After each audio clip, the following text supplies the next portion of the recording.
Hola a todas y todos. Continuando.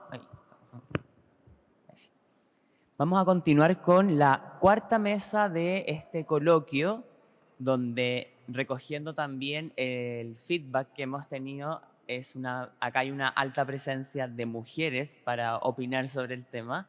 Así que quiero presentarles a Voluspa Jarpa, quien va a moderar esta mesa. Muchas gracias, Voluspa, por estar acá, y los expositores: Claudio Alvarado, Javiera Mansi, Karina Fernández, Carolina Benavente y Sibila Sotomayor, junto también a Dafne Valdes de las tesis.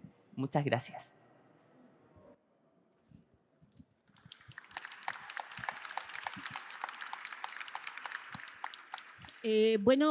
Buenos días. Estoy muy contenta de estar acá en esta mesa con ustedes, una mesa que me alegra mucho poder moderar y escuchar, como dijo Cecilia, estar de oyente.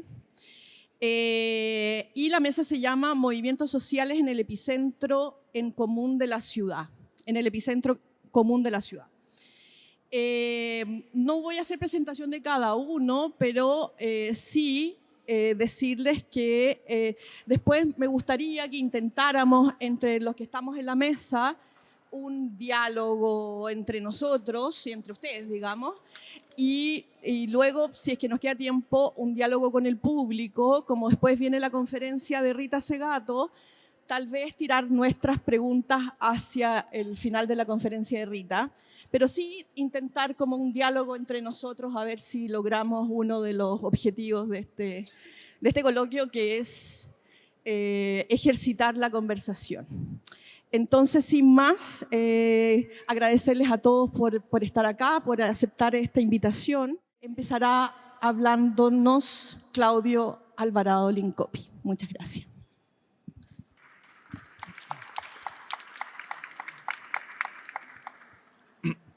Bien, hola, buen día. Muchas gracias por la invitación, por la posibilidad de poder conversar. Yo realmente voy a leer un texto, es lo que voy a hacer. Se llama Un plinto para la imaginación. El chemamul es una tecnología mapuche que, utilizando la forma escultórica de algún modo monumental, busca animar la memoria de un fallecido que en vida provocó la expansión de la experiencia humana hacia niveles admirables, dignos de un monumento mortuorio. Pensemos los chemamul, que son unas esculturas de madera muy bellas, como monumentos. Esculturas en madera que avivan memorias y pactos colectivos. Bien, pensemos ahora en lo transitorio de los chemamul, un monumento que se deshace en la tierra. Primero, adquiere el musgo tan propio de la humedad de los bosques y del Pacífico. Luego la erosión del agua lo hace declinar, algunos caen, se hacen con los pastizales y la vida fungi, se hacen tierra, mapu. ¿Dónde queda la memoria de esos muertos? ¿En los sueños? En el chemamul habita una comprensión mapuche profunda y muy hermosa. ¿Podemos imaginar monumentos no imperecederos? ¿Soñar monumentos que renuncian a la inmortalidad de la piedra, a la brillantez perpetua del pulido metal? 2. Plaza Italia fue el epicentro de las manifestaciones del estallido social en Santiago, y allí su principal monumento fue dispuesto al quehacer mestizo de la movilización. Este espacio, conocido durante la revuelta como Plaza Dignidad, por décadas cumplió un sentido fronterizo, un límite simbólico que separaba a Santiago en términos de clase. Plaza Italia para arriba y Plaza Italia para abajo, se decía. Eso sí, como toda frontera, por largos años, este hito tuvo también un sentido liminal, un lugar de encuentro y fricción creativa donde diversas congregaciones humanas se desplegaron, un umbral urbano para celebrar el presente e imaginar el devenir. En el centro de esa plaza estuvo por décadas el monumento al general Manuel Baquedano, militar y político chileno que participó en cruciales eventos históricos del siglo XIX. Sin embargo, los sentidos del monumento eran, en rigor, desconocidos por buena parte de la ciudadanía. Pocos sabían qué había hecho Baquedano en vida. Ya lo decía Andrea Hewson, cuantos más monumentos haya, más invisible se torna el pasado, más fácil resulta olvidar. La petrificación de la historia incentiva la omisión pública de las tensiones del tiempo, reificando miradas, atrapando la historia en narrativas monocordes y carentes de complejidad. Cuando el tiempo es encapsulado, escasea el movimiento constante de la vida. Todo adquiere condición pétrea. Solo determinadas sacudidas vitales permiten rehacer el curso del acaecer. Sacudidas hay decenas. Rituales conmemorativos, carnavales de inversión, estallidos de protesta. La experiencia irremediable del cambio constituye el centro de todo despertar, la conciencia que permite tensionar toda costumbre atemporal. En este punto, probablemente todos estamos de acuerdo. Vivimos tiempos de transición histórica. Los 30 años, malos o buenos, habitan en suspensión. Necesitamos elementos de cohesión y proyección, aquel sentido profundo y colectivo del debate cultural tras el plinto y la plaza. 3. Baquedano feminista, baquedano popular, baquedano mapuche, baquedano pandémico, baquedano equeco, global, tercermundista. Durante la revuelta hubo tantos baquedanos que su sentido unívoco fue desahuciado, perdiéndose entre la decoración mestiza. Sobre baquedano se desencadenó una disputa cultural, una batalla estética que se libró broche y pintura en mano. Cada semana, por varios meses, entre el 18 de octubre del 2019 y el 12 de marzo del 2021, las energías iconoclastas decoraban la escultura que, de vuelta, cada fin de semana las autoridades pintaban de negro azabache. La pugna simbólica alcanzó tal intensidad que finalmente el gobierno de Sebastián Piñera optó por remover el monumento. Desde aquella madrugada, la ciudad convive con un plinto vacío, un artefacto urbano devenido signo del naufragio colectivo. Ese vacío, lejos de ser meramente ausencia, condensa una posibilidad. Si bien no hemos logrado todavía articular un relato estable para la convivencia común y plural, nuestro plinto ha abierto un horizonte de indeterminación que debemos valorar. En su condición desorientadora, el plinto vacío permite buscar nuevas referencias colectivas. Nos invita incluso a valorar la duda ante lo inmutable, a desconfiar de toda pretensión de perpetuidad, así como los chemamul. Imaginar otras formas materiales de memoria y reflexión y monumentalidad, un modo de concebir lo común no desde la fijeza, sino desde la plasticidad del arte escultórico. 4. A más de 5 años del estallido, el sisma más importante de nuestra historia reciente, las respuestas constituyentes han sido múltiples, no logrando todavía ninguna consolidarse. Nos encontramos en aquel claroscuro donde nacen los monstruos, o de forma más sugerente, habitamos el momento de crisis que René Zabaleta nos invita a mirar y experimentar bajo la convicción de la oportunidad, siempre cuando la empresa, la crisis, se asuma bajo 3 elementos: como un develamiento de la realidad, como un periodo de imaginación y como un desafío que exige posturas y decisiones. El empate monumental es solo un parche curita de emergencia.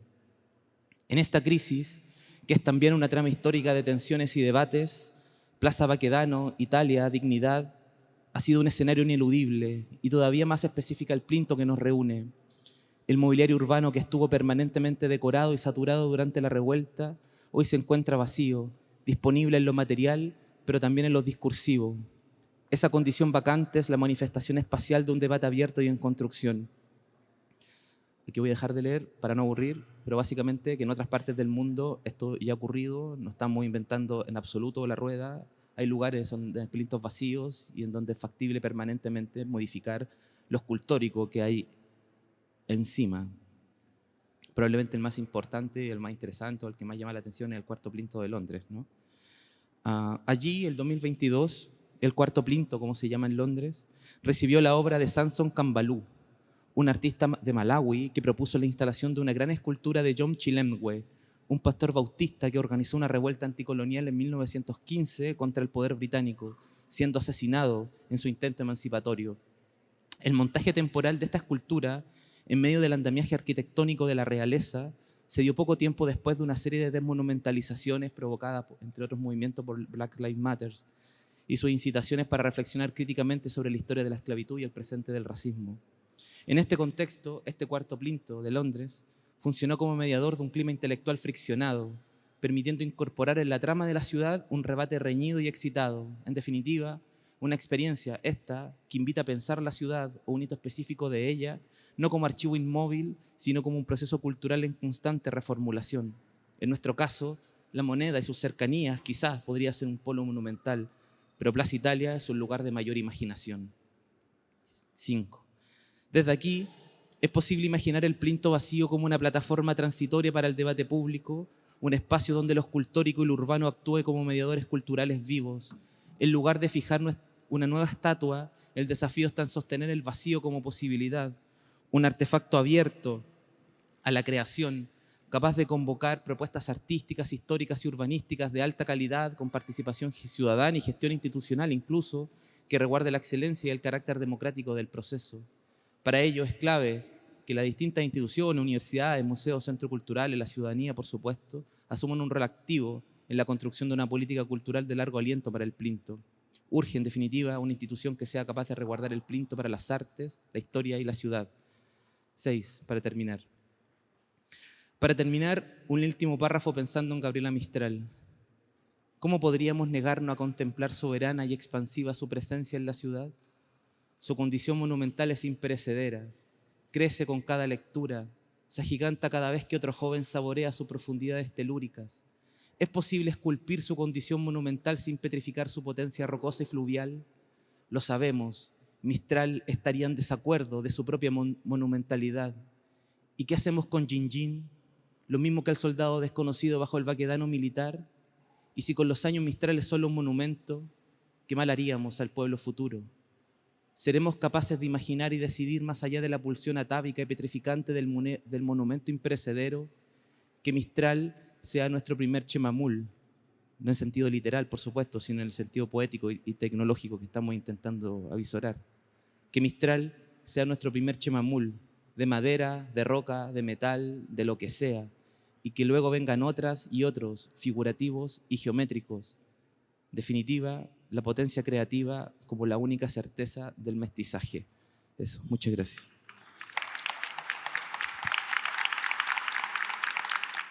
Ahora nos va a hablar Carolina Benavente, investigadora en arte y cultura. Muchas gracias. Gracias, Voluspa. Bueno, gracias. Bueno, gracias por venir, gracias a Fernando por la invitación, a Voluspa por la moderación y a todo el equipo. Esto iba a ser, contempla imágenes, como no hay proyección, los invito a buscar un sitio web donde van a poder verlas, ¿ya? Ese sitio web es The Real Caroline, así como en inglés, The Real Caroline, IN al final, como Carolina, pero con IN, .wordpress.com, ¿ya? The Real Caroline.wordpress.com. Y van a ver arriba, ¿cómo se llama? Va a haber un link a encrucijadas de la Plaza y el Plinto. La contraseña es PLAPLI. Así como Plaza y Plinto, PLAPLI. ¿Ya? TheRealCaroline.wordpress.com. Aparece el link, aprietan ahí y llegan entonces al PDF. Voy a empezar a leer. Esto es una reflexión acerca de las prácticas artístico-culturales en la plaza. ¿O me puedo ponerme ahí también?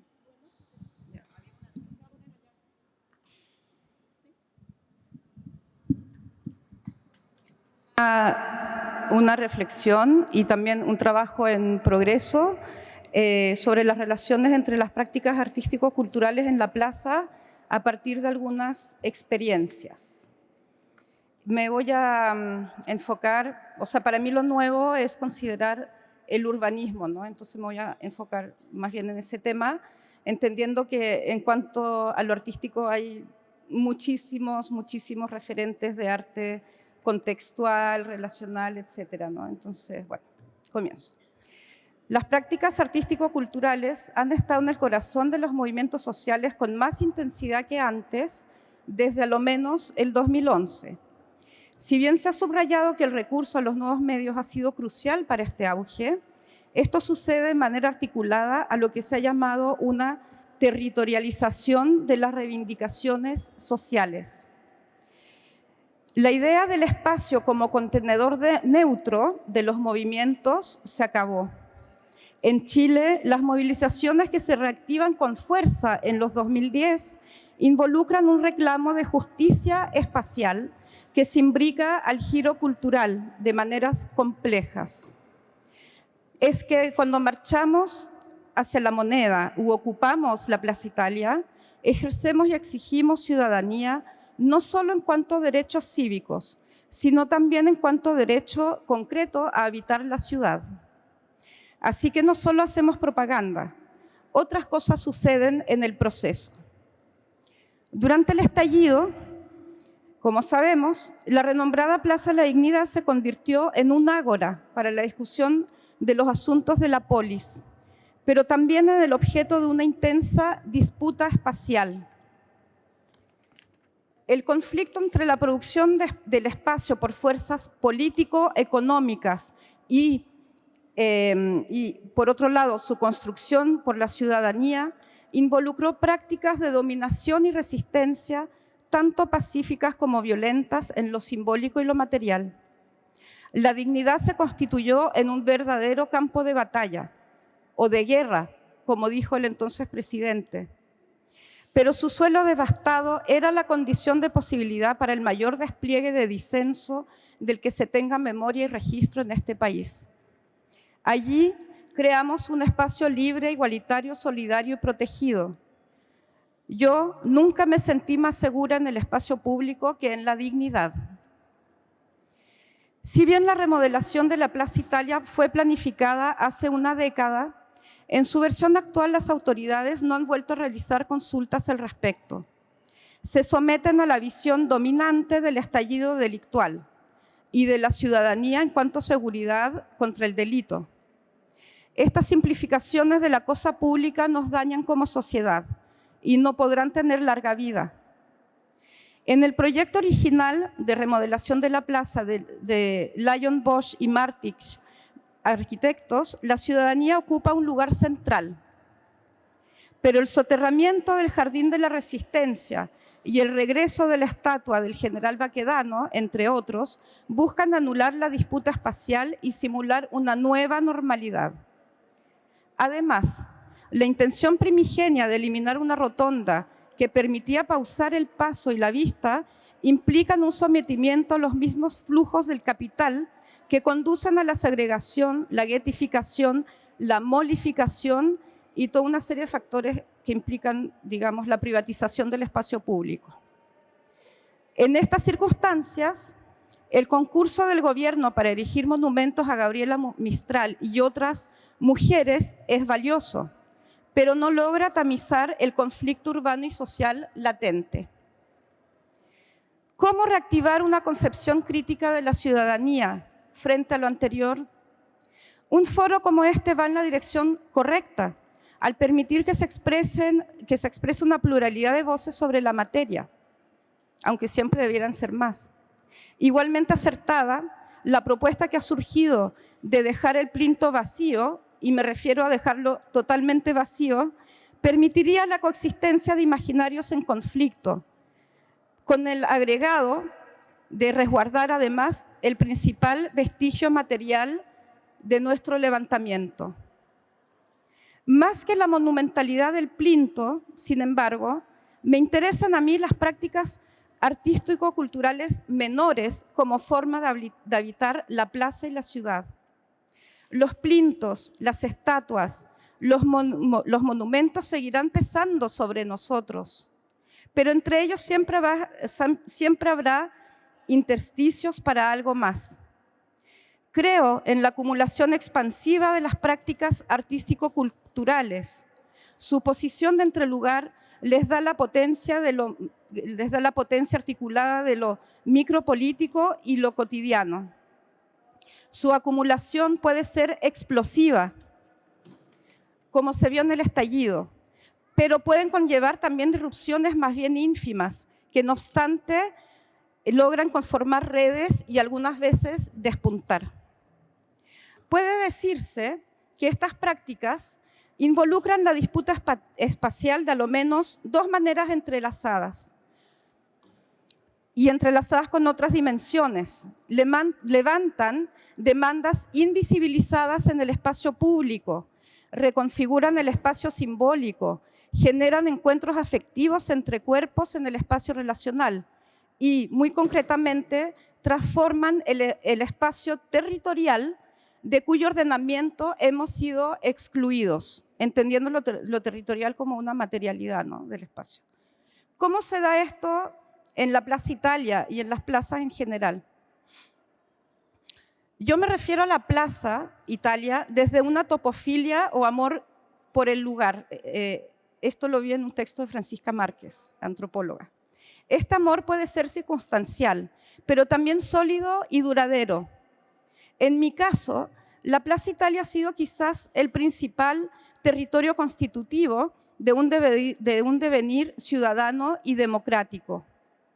Y desde allí, desde mi experiencia, es que la miro. Volví a Chile desde el exilio franco-mexicano el 3 de octubre de 1989 y en diciembre de 1994 le entregaba al profesor Armando de Ramón mi trabajo final de historia urbana. Se titulaba La Constitución de la Plaza Italia en principal hito urbanístico de la ciudad de Santiago. Pero mi intención era la de refutar su juicio sobre los reventados entregados al alcohol y las drogas, mientras él anhelaba la llegada de 100 Winnipegs y más, o sea, la colonización española. De hecho, las colonias fueron las que poblaron, digamos, Providencia, Ñuñoa, etcétera, ¿no? Lo sabemos. Si bien mi refutación no tenía la fuerza que recordaba, ya involucraba la defensa de una subterránea multiplicidad. Es que la Plaza Italia era donde las resistencias agenciaban devenires raros, pero siendo el más raro el devenir ciudadano acoplado al carrete como deambulación o deriva urbana, que permitía tener encuentros, situaciones y vivencias insospechadas. Y me refiero al carrete porque entiendo que hoy día como que no hubiera carrete, no me consta, pero al parecer por las redes y todo eso no lo hay tanto, ¿no? Buscando más y mejores herramientas, desde lo cultural fui incursionando en el arte, sin una enseñanza formal en la materia, pero articulando creación e investigación de manera oblicua e intersticial. En esa trayectoria aparecen varias plazas más, pues las plazas son los principales espacios públicos de sociabilidad y debemos volver a ellas para mirarnos y ojalá conversar. Recuerdo la especie de plaza en Huérfano frente a la Galería Bucci que armamos con el colectivo Conmoción en 2001 y en 2000 también. La Plaza de la Libertad de Prensa en el barrio Conchitoro, donde organizamos una feria fanzines en el 2005. La Plaza Echaurren de Valparaíso, donde la Mesa Artes Visuales de esa ciudad organizó una acción en febrero de 2011. O la Plaza de la República de Valdivia, donde algunos de mis entonces estudiantes de artes organizaron una actividad de cordel el año 2012. Cuando regresé a Santiago el año 2019, después de casi una década en la provincia, me esperaba el estallido social. Entonces, habité la dignidad sintiéndome como pez en el agua, fascinada por la explosión creativa y los recorridos confluyentes de tantas miles de personas. Esto se dio principalmente a través de ACA, Arte Contemporáneo Asociado, asociación gremial que funcionó como un colectivo en el período. Así, junto con organizar asambleas constituyentes, hicimos lienzos, carteles y videos, cubrimos estatuas el día de la marcha más grande y realizamos la acción colectiva, colaborativa. Esto no es una barricada para la marcha contra la censura. Tanto el cubrimiento como la no barricada se hacían cargo de distintos elementos de disputa en el territorio, de manera tangible en el primer caso y también tangible, pero en un nivel simbólico en el segundo, en el de la no barricada. A casi 6 años del estallido, con un confinamiento en el cuerpo y la remodelación de la Plaza Italia en curso, Sin olvidar que estamos en un año electoral, la dignidad se ve lejana, pero en el afán de volverla a ocupar, siempre sirve mirar otras experiencias. En 2008, coordiné una intervención a la Plaza Victoria de Valparaíso como profesora de un doctorado. Situada en el cruce entre creación e investigación, buscaba promover el arte y la ciencia ante el auge de la posverdad, las fake news famosas. El experimento conllevó discusiones de laboratorio, el reconocimiento lugar y la realización de piezas y acciones. Implicó negociar con la autoridad municipal, tuvimos que pedir permiso, y adoptar entonces modos efímeros de intervención. Carteles sobrepuestos, paños de venta a lo colero, voceos, lecturas, música, una encuesta y un señalamiento de piso, según puedo recordar. Se trataba de acoplarse a la materialidad del lugar, también a sus prácticas y su atmósfera ciudadana y popular. Era otro espacio, otro ritmo y sin duda otro nivel de compromiso que el de la Plaza Dignidad. Pero por su carácter inter y transdisciplinario permitió cruzar el umbral de la academia, poniendo a los estudiantes artistas y no artistas, así como al público vecino, en un territorio artístico-cultural compartido. Y aquí termino. Hacer lo anterior desde un grupo de amigues, un colectivo, una organización social o la academia da ventajas, pero un territorio también puede apropiarse en solitario o semisolitario por el registro. En abril de 2024 pasé por la ex Plaza Dignidad y vi que sobre lo que había sido el Jardín de la Resistencia había una inscripción, comillas, no olvidamos a quienes aquí perdieron sus ojos, cierre de comillas. Sobre ella y a partir de ella, de esta inscripción, realicé una acción de memoria que compartí en Instagram y luego borré. Es que siempre algo queda. Frente al arte de inscripción, las prácticas artístico-culturales tienen la ventaja de que cualquiera las puede llevar a cabo. Y creo que no idealizo, pues por definición son impuras y no dependen tanto de tener o traspasar conocimientos como de propagar una poética de la acción, del gesto, de la relación. Y el estallido yo creo que lo muestra. ¿Cómo recuperar una ciudad? No lo sé, pero sí sé que las prácticas son el territorio y que cualquier recuperación espacial implica una poética territorial. Las calles siguen siendo nuestras y las debemos habitar. Gracias. Ahora vamos a escuchar a Javiera Mansi, socióloga y archivera. ¿Quieres hablar allá? ¿Sí? Sí. Bueno, primero quisiera saludar sin duda una instancia como esta, principalmente porque creo que pensar la ciudad nos compete a todas, ¿no? Y a todos también. Y en especial por la posibilidad de revisarla y de volver a imaginar, ¿no?, cuáles van a ser las vías por las que sigamos circulando, ocupando, movilizándonos y sin duda construyendo, ¿no?, un horizonte vital, compartido en una situación, un escenario de crisis como el que vivimos hoy. Por lo mismo también me parece ineludible, ¿no?, referirnos también a la necesidad de que ese debate se abra más y que es posible conversarlo más, ¿no?, y que idealmente podamos encontrarnos precisamente en esas diferencias cada vez más y evitar la escucha como entre parecidos o entre espacios que omitan algo tan clave como el desacuerdo. Entonces, yo quisiera partir por una cierta reconstrucción de algunos momentos, ¿no?, simplemente para poner sobre, traer a disposición una muy personal, para nada exhaustiva, pero hitos, ¿no?, fotografías, algo así como mis postales de esta plaza y de este lugar que, tal como muchas aquí hemos compartido, nos hemos encontrado y también nos hemos sentido seguras o nos hemos sentido inseguras también, ¿no? Entonces, no puedo dejar de pensar ante la invitación de Voluspa, pensé, bueno, ¿cuáles han sido todas esas plazas Baquedano, Dignidad, Plaza Italia que he habitado.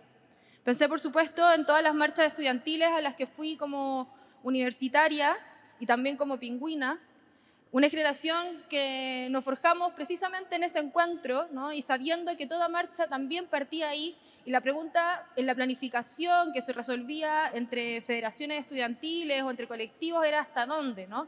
¿Llegamos o no a atravesar la moneda? ¿Llegamos hasta los héroes? ¿En qué momento, en dónde se pone el escenario? Pero había una certeza de ese punto de encuentro inicial, ¿no? Porque teníamos que partir desde ese lugar donde comenzábamos a caminar. Yo soy de una generación que también me tocó marchar en las veredas, incluso, que nos tocó marchar hacia el otro lado, o que muchas veces ese era un debate, ¿no? Acalorado en las asambleas estudiantiles, era marchamos hacia abajo o hacia arriba de Plaza Italia. ¿Y qué significaba hacerlo, no? ¿Qué significaba esta disrupción que podría suponer caminar hacia Providencia y no hacerlo necesariamente hacia el centro? Y pienso en esos momentos y aparece como, con eso todo como una, no solo una nostalgia, en verdad, en realidad, por cierto, como una memoria muy vital que está ahí, ¿no? De un aprendizaje acumulado y que lentamente fue lo que hizo posible, y para mí es muy importante decirlo así, algo mucho más allá de un así llamado despertar, sino que fue cocinándose y fue construyéndose y son trayectorias militantes, vitales que muchas de nosotras también compartimos. Por supuesto, pienso también en la Plaza Italia de lo que fue el hito al enterarnos, ¿no? Del asesinato de Camilo Catrillanca, y que fue el lugar de encuentro inmediato, que parece como una forma de solidaridad que a mí parecer que marca un hito que anticipa muy claramente lo que viene con el 18 de octubre. Porque marca también dos cosas. Este deseo de encuentro, esta respuesta inmediata entre la violencia policial, pero también muy declaradamente la respuesta que va a tener el Estado en ese momento, ¿no? Y el gobierno de Sebastián Piñera, que incorpora una política represiva donde quienes lo vivieron, lo han dicho muchas veces también, la lacrimógena que se sintió ese día la percibimos días después. Y quienes viven en esta zona llamada cero saben lo que significa el olor de una lacrimógena no el día en que son arrojadas, sino el siguiente y el día después. O sea, es una democracia lacrimógena también que empezamos a experimentar con mucha intensidad. Pero voy a ir un poco más rápido. Por supuesto, lo que significó para nosotras como feministas, y aquí mi experiencia dentro de la coordinadora feminista 8M, lo que ha significado cada año convocarnos en este espacio, ¿no? Lo que significó el Mayo Feminista, lo que implicó cada organización de los 8 de marzo, el del 2018, el del 2019, el del 2020. Este último, la movilización de 2 millones de mujeres, disidencias, personas movilizadas en la calle, donde escribimos históricas en esta misma plaza. Y lo escribimos, fue una escritura pública hecha por la Brigada Laura Rodríguez a muchas manos y que solo fue posible precisamente por una multitud que protegió esta producción, ¿no? Este acto de escribir en la mitad de la plaza con pintura de alto tráfico, esta palabra, ¿no? Y me parece maravilloso también saber que ese hito de escritura pública, colectiva y cuidada y sostenida, ¿no? Como por una movilización, fue tal como su insistencia o tal su dificultad para ser borrada después, que ya no podían borrarla, tuvieron que pintar encima, ¿no? Y ahí vuelve también una pregunta muy pictórica, ¿no? De los efectos de las capas de pintura que han atravesado ese lugar. Pienso, por supuesto, y tal como comentaban las presentaciones anteriores, toda esa eclosión de colores, de entusiasmos que supuso la revuelta en todas sus expresiones, ¿no? En todos esos entusiasmos plebeyos, populares, plurinacionales que se hicieron parte. Pienso, por supuesto, la primera vez que hice la performance, aquí las compañeras de las tesis, en ese mismo lugar. Pienso todos esos momentos. Pienso que fue el lugar en que nos encontramos cuando ganamos en la segunda vuelta contra Kast ante un temor absoluto de lo que significaba que en un país como Chile llegara tan rápidamente la ultraderecha, o también que fue la prueba. Y pienso, solo quiero hacer esta reconstrucción para decir todas estas veces que el ir a Dignidad era un lugar, ¿no? Y esa idea, ¿no? Que se instaló tan espacialmente, nos encontramos en Dignidad, esa idea como de un horizonte que estaba ahí, material en un espacio al que nos convocaba. Y algo así como una mezcla entre ir a encontrarnos en Dignidad o incluso como sentirnos como una suerte de fuerza gravitacional donde terminábamos orbitando de una u otra manera también, ¿no? Pero es también, y lo digo me parece importante volver a decirlo aquí, un lugar donde la represión y el terrorismo de Estado se ha experimentado a una escala que no pareciera inédito que a 6 años cueste tanto volver a decir, ¿no? Que fueron más de 460 casos de trauma ocular, muchos de los cuales siguen impunes, muchos de los cuales son personas que han decidido quitarse la vida ante la falta de justicia al respecto. Un lugar donde también muere Cristian Valdebenito, ¿no? Un poblador de Bajos de Mena que asesinado como muy poco antes del 8 de marzo del 2020. Un espacio del copamiento, que fue una de las políticas, ¿no?, del entonces intendente Guevara, una persona que además tenía antecedentes de violencia intrafamiliar, y donde su política de copamiento, y recordaremos esas imágenes, ¿no?, que significaba dotar de una especial atención a la policía y el resguardo, ¿no?, del espacio. Pienso también en esa fotografía de lo que significó el día después del acuerdo del 15 de noviembre, donde recordarán que es una Plaza Dignidad que amanece cubierta de blanco, que fue una de las performances, en mi opinión, o una de las intervenciones más inéditas y extrañas, donde un acuerdo entiendo, como un grupo de apoderados y estudiantes de un colegio, no sé, de la Cota 1000, deciden cubrir de blanco en signo de paz y escriben paz arriba de este lugar, ¿no? Posteriormente va a ser también esa foto, también como otra postal ineludible de Sebastián Piñera posando en la Plaza de Dignidad vacía, justo cuando ya era posible estar ahí sin nadie más, ¿no?, el momento del inicio de la pandemia. En fin, quería como simplemente traer algunas de estas imágenes, como también, quizás me permito últimas dos, cuando el momento en que quitan el monumento del general Baquedano, algo muy importante que a mí me pareció muy interesante materialmente, ¿no?, de lo que significaba efectivamente quitar, y las imágenes de cómo van levantando su figura en pro del resguardo de este monumento. Y algo que hay que decir es que en realidad el motivo de su deterioro material no tenía tanto que ver con el uso popular, plebeyo, que se daba en la gente que desde el entusiasmo se subía o no al caballo, sino era la pintura con la que se cubrió una y otra vez este caballo, una pintura con la que la policía pintaba todas las marcas, todos los rastros de rayados, que era tan gruesa y sintética que empezó a como afectar por la temperatura que empezaba a generar internamente, entonces como empezaba a corroer el bronce del monumento. Me parece muy interesante que sea el peso de la censura y sistemática de la pintura de estos borrones los que llevó a ese acto ya final de dejarnos frente a este plinto vacío. Y también, ¿cómo olvidar la campaña de Kast, donde él decide dar una muestra de lo que sería Chile bajo su mandato y cubren la mitad de la Plaza Dignidad de flores con pasto y la otra la dejan seca?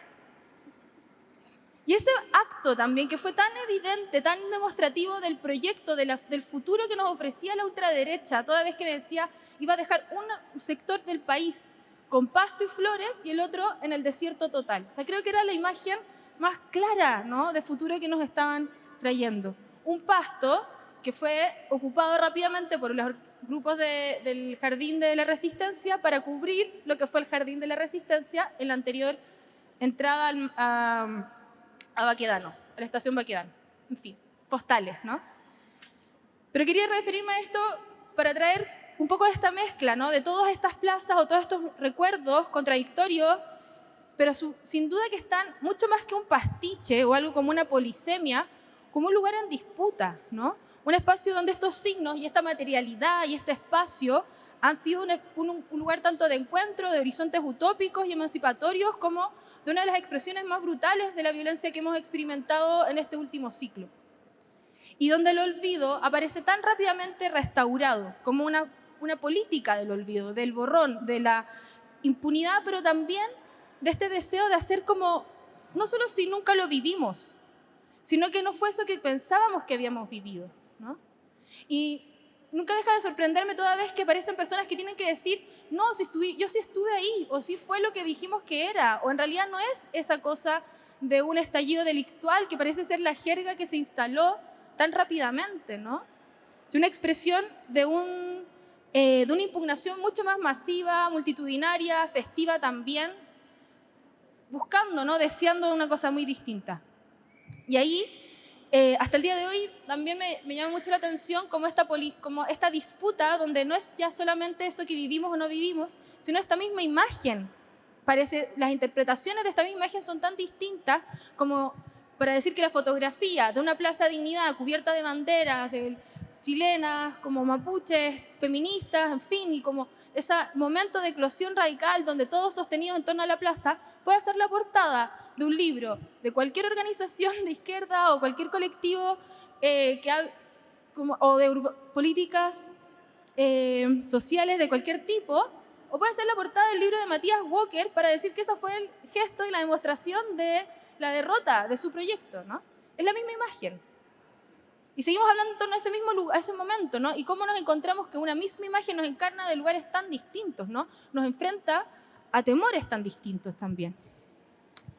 Y quisiera entonces decir que ese entusiasmo, y tal vez a lo que yo quería referirme también es una cierta defensa, un entusiasmo y una imaginación popular, que mucho más allá de las formas de planificación y las maneras en que esto vuelve a ordenarse, ¿no? Urbanamente, y lo que vayan a hacer o no los planificadores de un nuevo como eje Alameda, va a seguir ahí, ¿no? Y es algo que tengo que reconocer me tranquiliza, porque creo que al final, más allá de la planificación de una ciudad, la forma en que la ocupamos y que la hacemos circular y que la hacemos propia y que reclamamos nuestro derecho a ella, un derecho por el que no se puede pedir permiso, ¿no? Va a estar ahí, está vigente. Yo creo que todavía mucho más de lo que parecía estarlo, ¿no? Y en eso diría que también hay mucho más que ese lugar como ritual, de una suerte de repetición, o no basta, y en realidad, más allá de mis postales sobre esta plaza, también tengo la tranquilidad de que sea o no en ese lugar va a seguir abriéndose un necesario camino de una disrupción que no está resuelta, de un malestar que no ha sido satisfecho, de una sensación muy radical de un cambio que no está cerca, pero que necesariamente va a tener que seguir pulsando por una vía propia. Entonces, vuelvo. Me parece importante pensar cuál es la tarea que tenemos ante esto, ¿no? ¿Cuál es la tarea que podemos construir en la idea de un horizonte que no se ha resuelto, pero que sigue siendo un espacio al que queremos volver a encontrarnos? ¿Y cómo sostenerlo abierto, ¿no? O cuál es la tarea de mantener en este tiempo liminal o en este interregno, donde es difícil sostener una vía de manera estable, ¿no? Y donde, como ya hemos visto, parece ser tan inestable no solamente la manera en que se organiza la ciudad, sino en la política o incluso las constituciones en Chile, sí seguir sosteniendo una idea de una desconfianza respecto a la idea de un cierre de esto. Y yo, quizás por lo mismo, quisiera insistir en cómo volver a reivindicar la apertura como una tarea política hoy.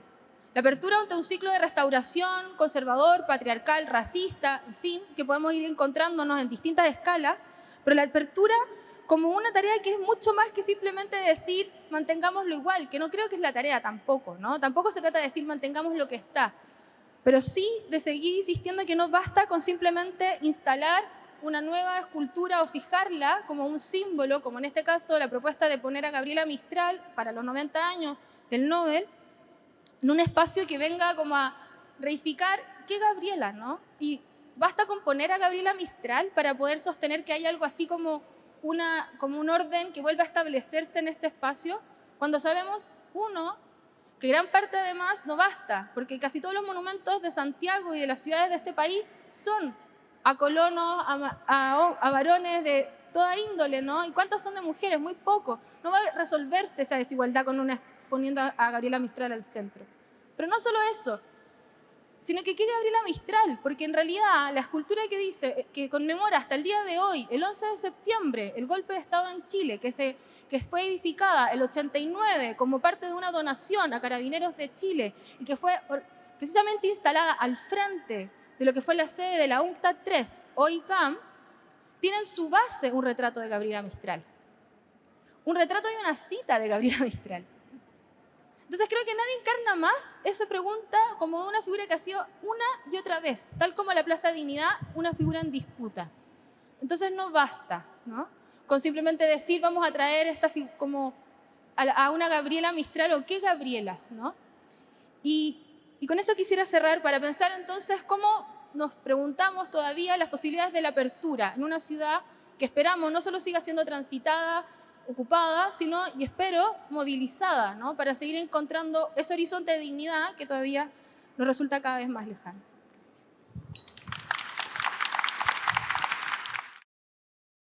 Ahora es un gusto presentarles a Dafne Valdés y a Sibila Sotomayor las tesis y las dejo con ellas.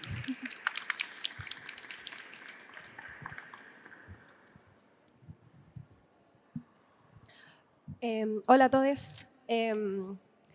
Queríamos decir primero que nosotras llegamos de Valparaíso hace un rato, nos vinimos en bus, nos levantamos muy temprano. Entonces, para hablar de ese lugar otro, desde el que vinimos, a participar de este diálogo sobre el epicentro, ¿no es cierto?, de donde podemos ubicar el estallido, pero que nosotras lo ubicamos, lo vivimos también, habitamos esa memoria desde otros epicentros también, epicentros múltiples, otros paisajes, otros lugares.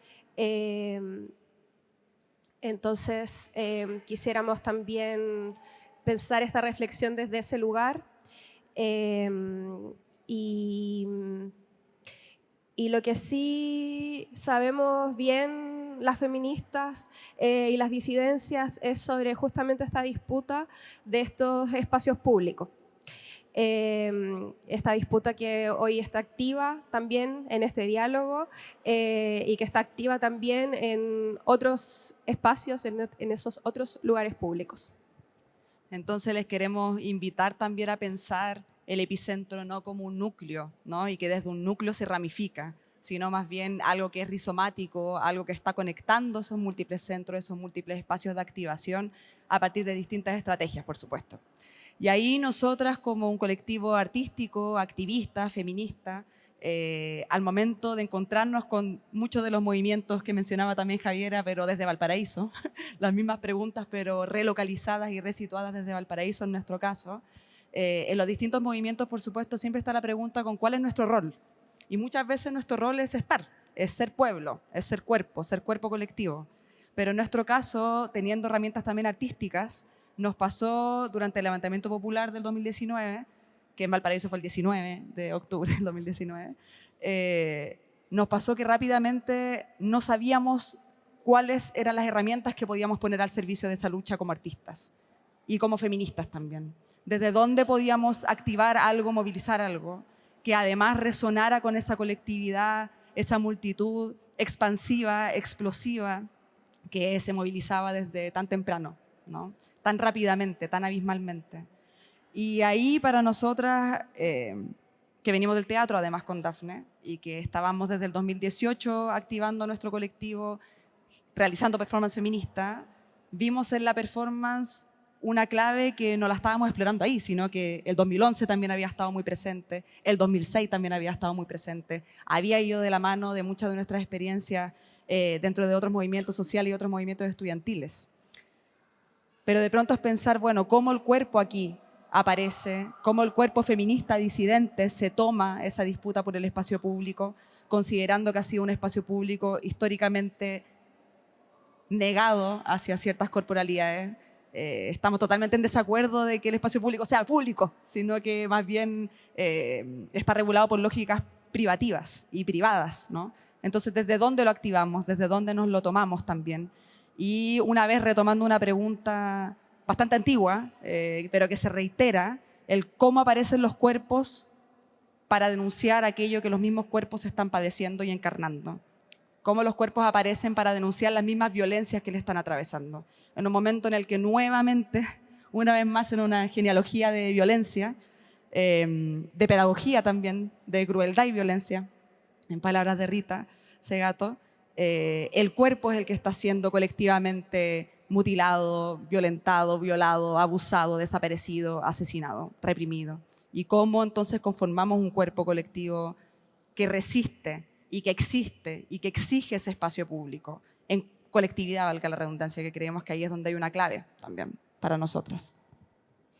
Entonces, trajimos preguntas sobre todo, o quizás una gran pregunta, que es una pregunta propia, pero también la queríamos compartir acá, que es sobre a partir de qué estrategias habitamos los movimientos sociales desde el arte, o a partir de qué estrategias habitamos esta disputa del espacio público desde el arte. Porque pensando también, por ejemplo, en estas postales que Javiera nos trajo recién, muchas de esas memorias, de esas imágenes, están inmediatamente vinculadas con expresiones artísticas. Tienen que ver con pintura, tienen que ver con imágenes, tienen que ver con cuerpos ahí coreando, denunciando, a través de estrategias que tienen que ver con lo político, pero tienen que ver también con las emociones, con los sentidos, y a partir de ese lugar activan la memoria activa. Y una respuesta es lo colectivo. Y esa colectividad la pensamos sobre todo, una vez más, como lo que mencionábamos del centro, no con un núcleo, sino más bien también como un rizoma, también como algo que nos está conectando y resituando en distintos espacios, en distintos momentos, quebrando también un poco la idea de la linealidad del tiempo, ¿no? Que también nos hace pensar mucho en por qué en este encuentro, que agradecemos mucho a Volus por habernos invitado, ¿por qué necesitamos mirar hacia atrás? ¿Por qué en la mayoría de las intervenciones estamos relatando cuáles han sido esas experiencias el 2019, pero también antes, también entre medio? Porque pareciera ser que lo que pasó hace 6 años pasó hace décadas a veces, pero a veces también se siente como que fue hace 6 meses o hace unas semanas, ¿no? Está totalmente rompiendo esa idea del tiempo. Entonces, en ese sentido, la colectividad también está rompiendo la idea de un centro, de un núcleo, de un líder, de un líder, de una cabeza, de una vocera. Y eso también fue muy propio de este movimiento social, ¿no? Y que de ahí también fuera más difícil por parte de la política institucional su domesticación. ¿De dónde lo agarro si no tengo una contraparte con quien hablar finalmente? Y es como, es que no nos queremos sentar a hablar con ustedes en ninguna mesa, sino que esto es otra cosa. Aquí se trata de una voz colectiva, se trata de, desde nuestras experiencias personales, desde nuestros testimonios de violencia además, encarnados, los ponemos también al servicio de lo colectivo. Y de pronto, y que es una frase que muchas veces hemos repetido con Dafne, la experiencia de una, de une, de uno, es la experiencia también de todas, de todes, de todos. Nos ponemos también al servicio de esa colectividad. Y para nosotras esa fue también una clave de movilizar lo político versus la política institucional, ¿no? Lo político que viene desde las bases, que viene desde el pueblo, que viene desde las organizaciones también de base, que viene desde la gente de a pie, como le dicen, ¿no? Como una, ¿sí? O de un colectivo artístico de 4 profes, artistas amigas, por ejemplo, en ese momento. Cómo ahí se moviliza lo político de otra manera que no responde muchas veces a cómo estamos acostumbrados a que se movilice, con otros recorridos, con otras formas de habitar también ese espacio público, con otras estrategias, con otra manera de organizarse, de aparecer, de desaparecer, porque también sabemos que estamos en una condición de vulnerabilidad frente a otro tipo de violencias específicas que además, como decíamos recién, son las que estamos denunciando, ¿no? Y ahí también rastreamos cómo esa violencia político-sexual se demoró muy poco en volver a aparecer, porque nunca había desaparecido, porque siempre en un momento de crisis es una estrategia que vuelve a estar ahí. Entonces también el insistir en el cuerpo, el insistir en los cuerpos colectivos, es también ir a denunciar aquello y resistir aquello desde ahí, y de decir, no estamos solas en esto, ¿no? Esto no te pasa a ti nomás, porque tú te equivocaste, que es lo que nos hacen creer, porque fue tu culpa, ¿no? Sino que realmente hay una construcción que es social y cultural y política, por supuesto, que está promoviendo aquello. Entonces también desde la colectividad es desde donde resistimos y podemos entonces movilizar eso político de otra manera. Y pensar de nuevo este espacio público también como un espacio simbólico que se ramifica, que reverbera. Entonces ubicábamos esta palabra como de la reverberancia, del epicentro a la reverberancia. Y esa reverberancia que no solamente está en un tiempo pasado, sino que continúa reverberando. Este diálogo también es parte de esa reverberancia. Los traumas, las personas con traumas oculares también son parte de esa reverberancia, la violencia policial, las memorias que cada quien podemos tener de ese espacio, de quienes no habitamos ese espacio, de quienes están muy lejos de ese epicentro, la reverberancia de la impunidad, de la injusticia, pero también de los logros, del encuentro, de la certeza de que nos encontramos, de que nos podemos seguir encontrando, esa reverberancia. Y de ahí la importancia de que sigamos reverberando, valga la redundancia. Seguir activando y encontrando las maneras de estar en lo político que a veces tampoco son tan visibles, a veces son más invisibles. A veces pasan cosas y de pronto son más visibles, se ven más. Y a veces porque no se ven no significa que no existan, ¿no? Y eso tiene que ver con cómo los movimientos siguen activando y reverberando muchas veces en una escala que es micropolítica, pero no por eso tiene un menor impacto a largo plazo, ¿no? Por el contrario, aquello micropolítico es lo que probablemente a largo plazo va a tener un mayor impacto. Y muchas veces aquellos quiebres que son más fuertes tienen también una respuesta más fuerte. Y en eso estamos hoy, ¿no? Estamos en el momento en el cual pareciera ser que la respuesta del status quo y de volver a instalar, ¿no? Un cierto modelo ya abiertamente, incluso neofascista, está ahí. Siempre decimos hace un tiempo ya que cuando fue la elección anterior que hablaba Javiera de cómo el fascismo nos respiraba en la nuca, pero de pronto los últimos 4 años una dice ya, pero ya no está atado todavía, o sea, solamente la política institucional, sino que a veces también ese conservadurismo, ese volver a instalar algo, ese ímpetu reaccionario frente a este movimiento social, pero también frente a los movimientos feministas, frente a los movimientos disidentes, ¿no? Frente a lo que plantean, frente a la revolución que plantean, están presentes en todas partes y a veces en nuestros mismos espacios. Entonces ahí la importancia de volver a insistir en que se den espacios de conversación, tal como recién decía Cecilia Vicuña, en el que podamos hablar, en el que podamos compartir y en el que podamos también seguir creando y encontrando otras formas de movilizar y activar lo político a través de las herramientas que tengamos y en todas esas trincheras que tengamos, por más aparentemente invisibles que sean, porque no lo son. Muchas gracias.